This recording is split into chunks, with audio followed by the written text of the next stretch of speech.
D'avoir sous la forme, c'est bien sûr d'avoir osé, tout autrement que tous les autres penseurs avant lui, porter le regard au cœur de ce qui est. D'avoir osé, autrement dit, soutenir la vue de l'être. Porter le regard au cœur de ce qui est, c'est la traduction même du cycle des conférences de Bray. Ein Blick in das, was ist.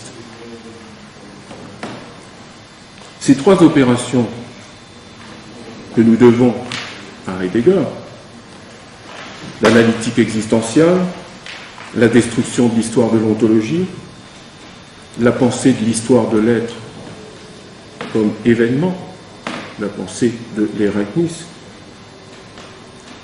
ces trois opérations fusionnent et coïncident dans le chemin de pensée de Heidegger.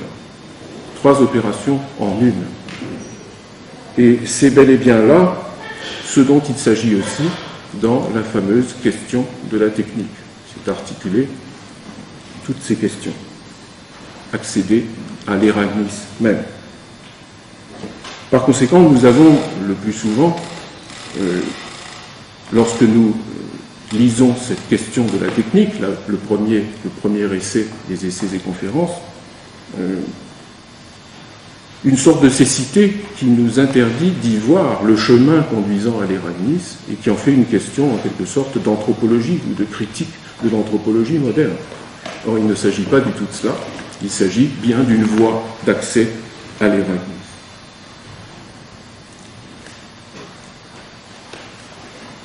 Heidegger a lui-même pris toutes les précautions qu'il fallait pour récuser la question de l'optimisme ou du pessimisme culturel à l'égard de cette question de la technique. Il ne s'agit pas d'être pessimiste ou optimiste, ce sont là des mesures trop courtes, dit-il, pour mesurer l'ampleur et la portée du phénomène.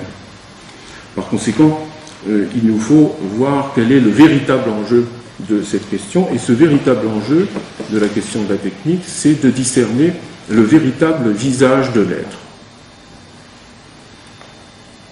S'agissant de porter le regard au cœur de ce qui est, il ne s'agit donc de rien moins que d'envisager ce visage en face, de le faire paraître à nos yeux, même s'il n'est pas particulièrement avenant, s'il peut être extrêmement inquiétant.